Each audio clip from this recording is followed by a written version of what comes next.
विद्यार्थी मित्रों, आज के तासिका के अंतर्गत डॉक्टर बाबा साहेब अम्बेडकर विश्वविद्यालय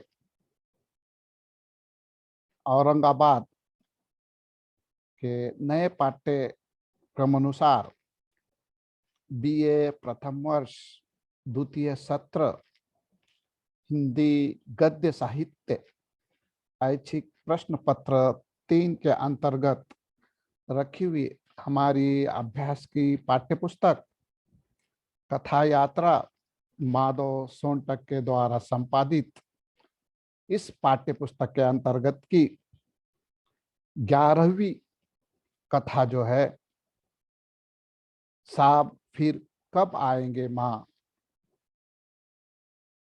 कथाकार दामोदर खड़से जी की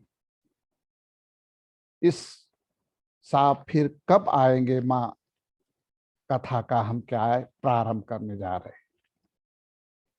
मित्रों, इससे पूर्व हमने लगभग 10 कथाओं को देखा।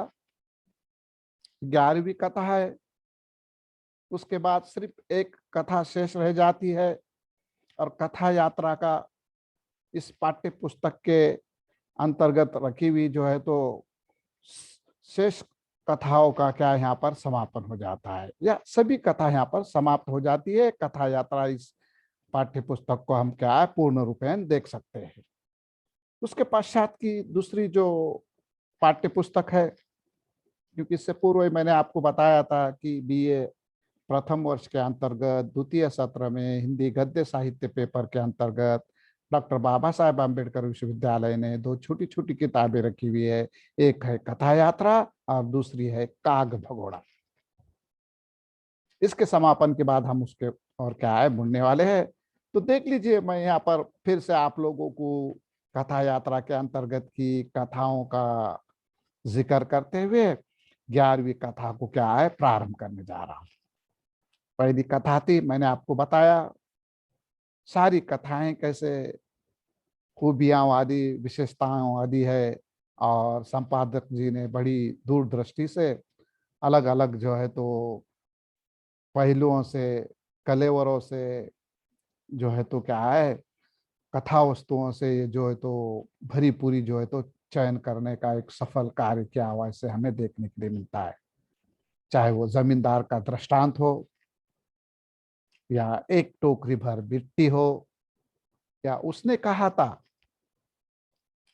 केवल 3 कहानियां लिखकर हिंदी साहित्य के 10,000 साल के इतिहास में अमरत्व प्राप्त करने वाले चंद्रधर शर्मा गुलेरी हो, क्या प्रेमचंद की नैराश्य एक सामाजिक समस्या को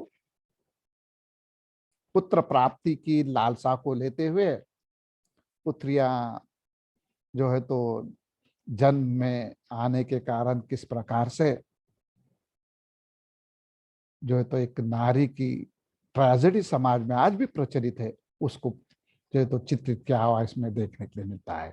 तो उसी प्रकार अगली कथा जो है तो पुरस्कार है, जयशंकर प्रसाद जी की है। उसको भी मैंने आप लोगों के सामने रखा। नारंगियां हैं, ये भी कथा हमें दिखाई देता है कि निर्वासित या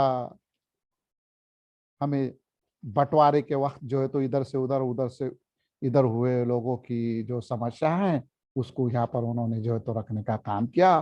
तो जैनेन्द्र कुमार जी की वह साहब यह कथा जो है मनोवैज्ञानिक कथा है। यहाँ पर उसे भी जो है तो संपादक महोदय ने क्या है अपने संकलन के अंतर्गत समाहित किया हुआ देखने के लिए मिलता है। इतना ही नहीं तो मोहन राकेश जी की परमात्मा का कुत्ता, इस कथा को अलगोजा, बंटवारा, तकसीम, हिंदुस्तान पाकिस्तान होने के बाद के लोगों के जो मसाइल है और उसमें ये सरकार ने यहाँ आए हुए लोगों को, जो शरणार्थियों को, निर्वासितों को जो है तो क्या है पनाह दी, उनके लिए जमीन वगैरह मुहैया कराई, यहाँ से वहां जाने वाले के है ना, इन समस्याओं को भी क्या है परमात्मा का कुत्ता इस कहानी के माध्यम से मोहन राकेश ने रखा है। और ठेस एक आंचलिक कहानी है। कलाकार को जब ठेस लगती है तो कैसे मर्माहत होता है, किंतु गांव की बेटी को जो है तो कोई ठेस न पहुंचाए, इस दृष्टि से उसके ससुराल वालों ने जो भी चीजें मांगी उसे वो क्या है यहाँ पर देने का क्या है प्रयास करता है। और 10वीं कथा थी फैसला। इस कथा में देख लीजिए आप, मैत्रेय पुष्पा जी ने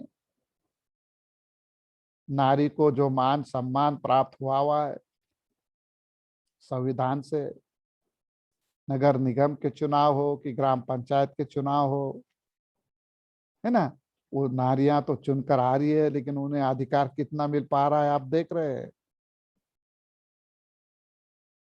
मुझे अच्छी तरह याद है हमारे भाई साहब की बीवी जो है वो भी नगर सेविका है, लेकिन आज तक वो कुछ गई नगर पालिका में नहीं। वो भाई साहब भी जाते हैं। तो जो चुन के आया, जो सही प्रतिनिधित्व तो करने का कार्य करना चाहिए, वो चुन के आने वाले ने, वो छोड़कर उनके पति लोग ही क्या है प्रतिनिधित्व कर रहे हैं, इसके खिलाफ जो है तो आवाज उठाने का फैसला मानो इस कहानी के माध्यम से हुआ है। और एमएलए के इलेक्शन में स्वयं पत्नी अपने पति के विरोध में जो है तो क्या है वोट करने का क्या है फैसला करती है। तो ये मैत्री पुष्पा जी की जो है तो क्या है कथा भी हमने देखी। अब हम जो है तो प्रारंभ करने जा रहे हैं, साहब फिर कब आएंगे माँ। देख लीजिए, यह भी जो है तो कविता एक गरीब जो है तो नारी के, मंगली नामक नारी के जीवन में जो अभावग्रस्त की स्थिति है, और वो स्थिति से वो लड़ते हुए एक होटल में बर्तन मांजने का कार्य कर कर, वो होटल से छूटन प्राप्त कर कर किस तरह से अपने परिवार का लालन पालन कर रही है, और किस तरह से अपनी झोपड़पट्टी में वो जो है तो क्या है जीवन को जो है तो या गृहस्थी को लेकर चढ़ रही है, इसका यहाँ पर क्या है अनोखा चित्रण आया हुआ है। तो विद्यार्थी मित्रों, मैं आज की हमारे हिंदी गद्य साहित्य के अंतर्गत की कथा यात्रा में से 11वीं जो कथा है, साहब फिर कब आएंगे माँ, इस कथा का प्रारंभ करने से पूर्व इस कथा के कथाकार का स्थूल परिचय आप लोगों के सम्मुख क्या है रखने जा रहा हूं। देख लीजिए, इनके कथाकार जो है वो डॉक्टर दामोदर खड़से जी है, और ये एक बहुमुखी प्रतिभा के धनी है। इनका जन्म हमें दिखाई देता है कि नवंबर 1948 ईस्वी सन में सरगुजा नामक जिला में और छत्तीसगढ़ प्रांत में हुआ है। मुख्य रूप से ये मराठी साहित्यकार है जो मराठी पुस्तकों का हिंदी अनुवाद करने के लिए प्रसिद्ध है। इन्होंने हिंदी के माध्यम से कंप्यूटर एवं बैंकिंग के प्रशिक्षण को भी सुगम बनाने के लिए हिंदी को एक व्यापकता प्रदान की है। हिंदी के व्यापक प्रचार प्रसार हेतु अखिल भारतीय स्तर पर डॉक्टर दामोदर खड़से ने जहाँ बैंकिंग एवं तकनीकी शब्दावली का निर्माण किया, वहीं सृजनात्मक स्तर पर उन्होंने उपन्यास लेखन और साहित्य अकादमी के लिए मराठी से हिंदी में महत्वपूर्ण रचनाओं का अनुवाद भी किया है। वे हमारे महाराष्ट्र राज्य के हिंदी साहित्य अकादमी के कार्याध्यक्ष भी है।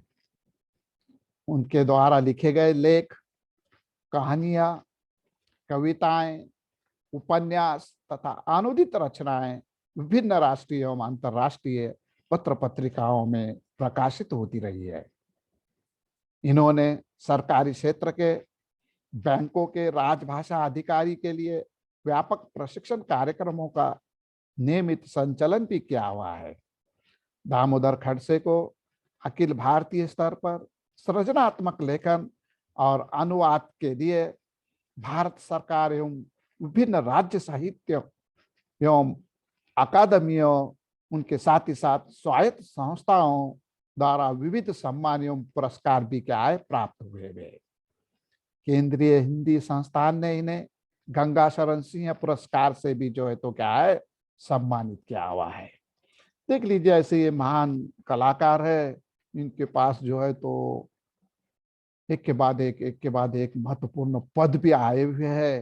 ये भारत सरकार के रसायन मंत्रालय में हिंदी सलाहकार के समिति पर थे, तो कुछ अवधि के पश्चात भारत सरकार के ऊर्जा मंत्रालय के हिंदी सलाहकार समिति के भी वह सदस्य मनोनीत किए गए। महाराष्ट्र राज्य हिंदी साहित्य अकादमी के वे सदस्य थे। उसके पश्चात मैंने कहा कि वो अध्यक्ष भी बने। इतना ही नहीं कि श्रीमती नाथीबाई दामोदर ठाकरसी विश्वविद्यालय के बोर्ड ऑफ स्टडी के भी आप सदस्य रहे। भारतीय रिजर्व बैंक के कार्यालयीन शब्दावली का कार्य भी आपने किया है।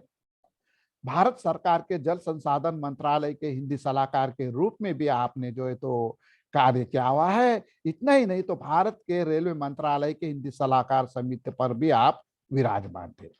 ऐसे महान विभूति के जो कृतियां हैं, साहित्य कृतियां हैं, उसको मैं आप लोगों के सम्मुख रख रहा हूं। इससे पूर्व ही मैंने आपको कहा कि उन्होंने कहानियां, उपन्यास, है ना, लेख, अनुदित जो है तो साहित्य और अनुवादक के रूप में तो प्रसिद्ध है, इसमें कोई दो राय नहीं है। तो इनकी कृतियों को मैं आप लोगों के सम्मुख रखने का प्रयास कर रहा हूं। तो इनकी कृतियां देख लीजिए आप। अब वहां घोंसले है कविता संग्रह, आखिर वो एक नदी थी ये कथा संग्रह है, इस जंगल में दूसरा कथा संग्रह है, उत्तरायण कथा संग्रह है मराठी अनुवादित, काला सूरज इनका उपन्यास है, कोलाहल यह एक उपन्यास मराठी से हिंदी में अनुवादित उन्होंने किया हुआ है, खंडित सूर्य भी एक अनुवादित उपन्यास है, जन्मांतर गाथा एक कथा संग्रह है उनका, जन्मांतर गाथा ये क्या है कथा संग्रह है। तो उसके साथ ही साथ जीना चाहता है समय मेरा ये कविता संग्रह। इतना ही नहीं तो उन्होंने पार्टनर नामक कथा संग्रह, बादल राग मूल हिंदी उपन्यास है, उसको मराठी में अनुवादित किया है। उसके बाद देख लीजिए भगदड़, भटकते कोलंबस ये उनका कथा संग्रह है, सन्नाटे में रोशनी कविता संग्रह। इतना ही नहीं तो मैंने आपको कहा ना अनुवादक के रूप में वो हमारे सम्मुख आए हुए है और इन्होंने हिंदी में ढेर सारी किताबों को अनुवादित किया है। उसमें ढेर सारी किताबें जो है मराठी से हिंदी में आई हुई है, क्योंकि मूल रूप से मराठी के जो है तो साहित्यकार थे और मराठी से उन्होंने हिंदी में कार्य करने का प्रयास किया। अब उसमें देख लीजिए अछूत है, अपने ही होने पर, ऐसे लोग, ऐसी बातें, काल चक्र, पराया।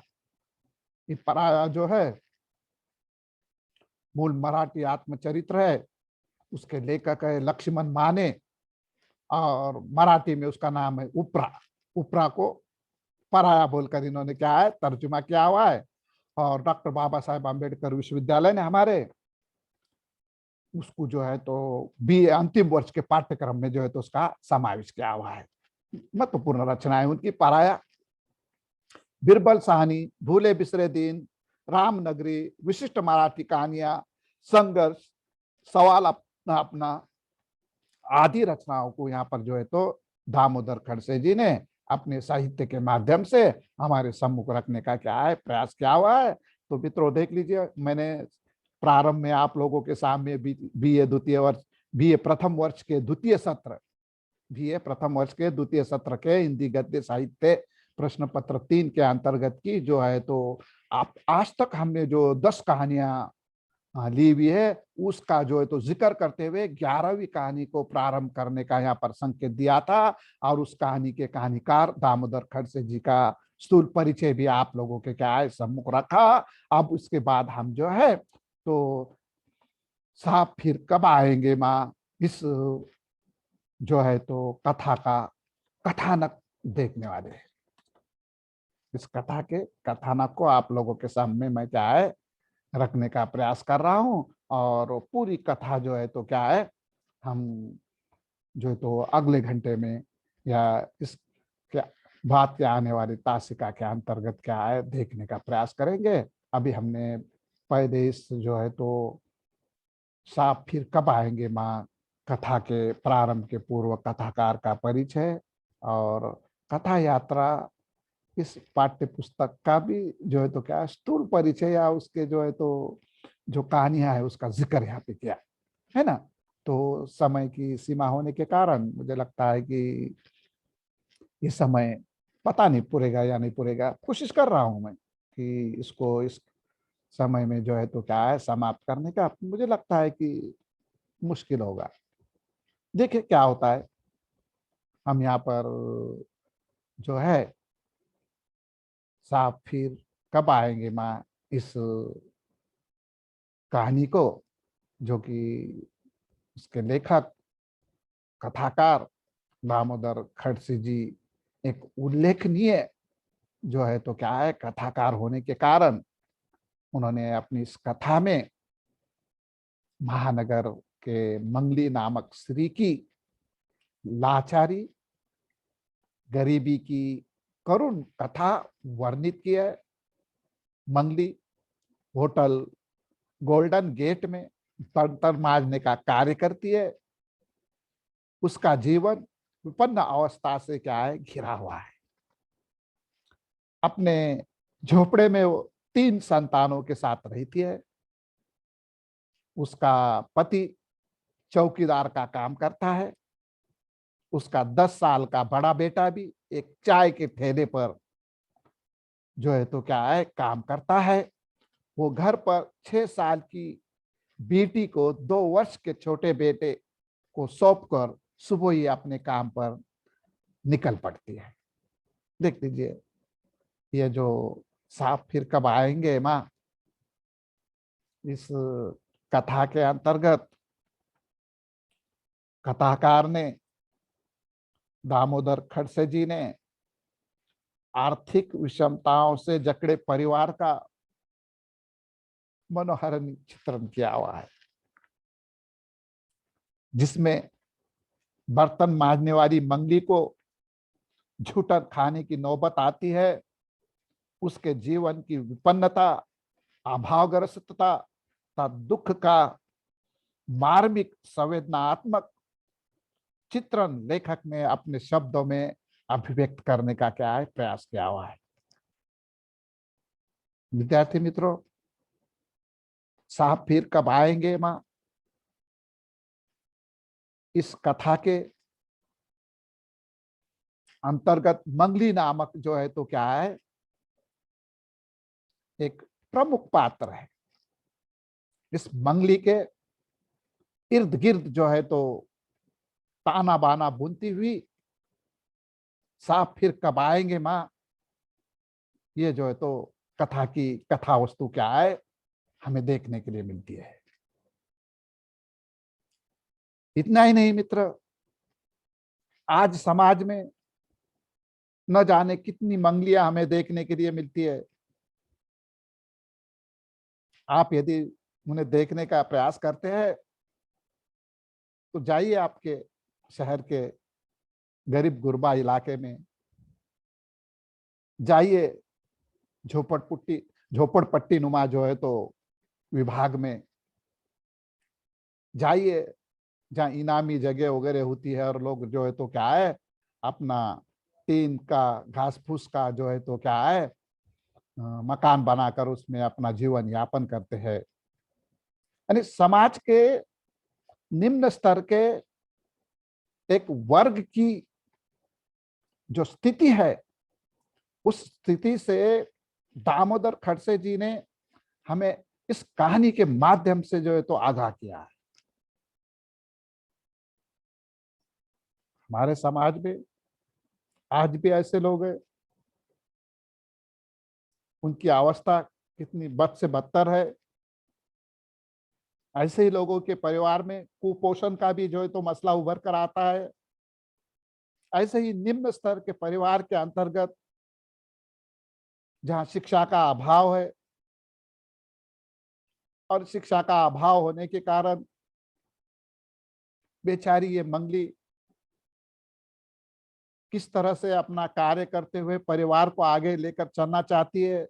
उसका पति चौकीदार है, वो भी निम्न स्तर का कार्य कर रहा है, लेकिन वो शराबी भी है साथ साथ। उसकी जो आय है तो उसके लिए ये जो है तो पर्याप्त नहीं है। घर गृहस्थी का मसला, मैंने कहा ना, शिक्षा के अभाव के कारण और दूरंदेशी न होने के कारण, परिवार के सदस्य ज्यादा होने के कारण, और घर में जो है तो जो सहूलतें होने चाहिए वो भी मुहैया न होने के कारण, इस प्रकार से एक तबका है, एक जो है तो वर्ग है, वो अपना जीवन यापन कर रहा है। उसे ही अपनी कथा में लाने का यहाँ पर उन्होंने प्रयास किया हुआ है। तो मैं बतला रहा था, आप जाइए कभी आपके शहर के, आपके गांव के जो है तो गरीब लोगों के बीच, देख लीजिए उनकी कैसी स्थिति है, कैसी अवस्था है। हमारे पास के कुछ छात्रों ने वो रमजान मास में जो है तो रमजान कीट ये वो हम लोग देते हैं ना, गरीब गुरबा लोगों का जो है तो सर्वे कर कर, या हमारे पास के जो है तो ये बाकी मौलाना है ना, उनकी जो है तो टीम जो है वो खिदमत करती है माशरे की, समाज की। उन्होंने भी सर्वे कर कर तकरीबन 600 परिवार हमारे बीड़ शहर के ऐसे गरीब गुरबा जो है, उनका जो है तो क्या है, यानी कि ढूंढ कर उनको निकाल कर उनका जो है तो अवस्था का जो है तो एक समय मुझे क्या है बखान किया। हम जो है तो जक़ात, अतिया, सदका या अन्य वस्तुएं अगर देना चाहते हैं, तो उन्होंने कहा कि सर आप हमारे पास दे सकते हैं। हमारे समाज में, हमारे जो है तो शहर में इतने लोग जो है तो आज भी जो है तो बद से बदतर जिंदगी जी रहे हैं, जिन्हें 2 जून की तो रोटी भी क्या है मैसर नहीं हो रही है। देख लीजिए मित्र, कैसी बड़ी ट्रेजेडी है। तो इसको हमें देखना है, जरूरी है। हम देखते हैं तो क्या है, हमको पता चलता है समाज के प्रति हमारा भी कोई जो है तो क्या है योगदान होना चाहिए। हम इस्लाम को मानने वाले हैं। इस्लाम जो है तो हमारे पड़ोस में हमारा भाई भूखा है और हम खा रहे तो इसकी इजाजत नहीं देता। देख लीजिए। तो इस प्रकार के एक समूह को, एक वर्ग को, इन कोरोना काल के समय में तो बड़ी उनकी बद से बद अवस्था हो रही है। कोरोना काल के अंतर्गत उनकी जो है तो बड़ी बद से बदतर अवस्था हो रही है। इनके लिए जो है तो काम नहीं है। हम देख रहे हैं कि होटला बंद है ना, अत्यावश्यक वस्तुएं जो है उतनी ही जो है तो क्या है चालू है। बाकी की जो है तो जीवन आवश्यक वस्तुओं को छोड़कर तचकर अन्य जो है तो जो भी व्यापारी वर्ग है, उनके किस तरह की अवस्था है आप देख रहे हैं। कोरोना काल के कारण तो और भी इन लोगों की जो है तो क्या है बड़ी खस्ताई हुई हालत हमें देखने के लिए मिल रही है। ये वर्ग पे हम जो है तो जितना बोलेंगे उतना कम है। इसी वर्ग को उन्होंने जो है तो कहानी का, अपने कहानी के कथानक का कथ्य बनाया हुआ है। मंगली एक उसकी जो है तो क्या है एक पात्र है, और उस पात्र के माध्यम से उन्होंने इस कहानी में हमारे सम्मुख क्या है सारी की सारी बातें लाने का एक सफल प्रयास किया हुआ है। तो मंगली के परिवार के बारे में बताया मैंने। एक बच्चा है बड़ा वाला, जो कि वो भी जो है तो बाजू के ठेले पे क्या है, चाय के ठेले पे काम करता है। उसकी आयु 10 साल की है। अब देखिए 10 साल के बच्चे की यह अवस्था है, चाय के ठेले पर है। बाल मजूर कायदे के अंतर्गत ये आता है, वो ठेले वाले पर भी केस हो सकती है। लेकिन समाज इतना सजग नहीं है ना। छोटे बच्चों को हम काम पे नहीं रख सकते कानूनन। लेकिन वो जाता है, चलता है, इनकी भी मजबूरी है। 6 साल की एक बिटिया है और वो अपने छोटे भाई 2 साल के, उसका क्या है, लालन पालन करती है। और ये मंगली अपने काम पर क्या है निकल जाती है और होटल गोल्डन गेट में वो जो है तो क्या है बर्तन मांजने का काम करती है। देख लीजिए, इस कोरोना काल के अंतर्गत शासन ने जो गरीब गुरबा लोग हैं उनके लिए, जो जिसके लिए पीले रेशन कार्ड है ना, ऐसे व्यक्तियों के लिए भी हमें दिखाई देता है कि अनाज का, राशन दुकान से अनाज का क्या है मुफ्त में ये कोरोना काल के लिए क्या है बंदोबस्त वगैरह किया हुआ था। और समाज के बड़े बड़े दानी, बड़े बड़े जो है तो व्यवसायिक, राजनायक, समाज सेवक, है ना, ऐसे लोगों ने भी इन गरीब गुरबा लोगों को जो है तो कीटों के माध्यम से अन्न धान्य क्या है पुराने का सप्लाई करने का कार्य क्या हुआ भी हमें देखने के लिए मिलता है। तो विद्यार्थी मित्रों, मैंने इस तासिका के अंतर्गत आप लोगों के सम्मुख कथा यात्रा के अंतर्गत की 11वीं कथा साप फिर कब आएंगे माँ दामोदर खड़से जी की प्रारंभ किया। और उसमें उस कथा के कथानक को लेखक ने किस दृष्टि से रखा है, इस दृष्टिकोण को सामने रखा। और उसके साथ ही साथ उस उनका दामोदर खड़से जी का स्थूल परिचय भी मैंने आप लोगों के सम्मुख रखा। मुझे लगता है कि हम आज इस तासिका में यहाँ क्या है रुकने का प्रयास करेंगे। बाकी का शेष भाग जो है आने वाली तासिका के अंतर्गत हम लेंगे। तब तक के लिए धन्यवाद।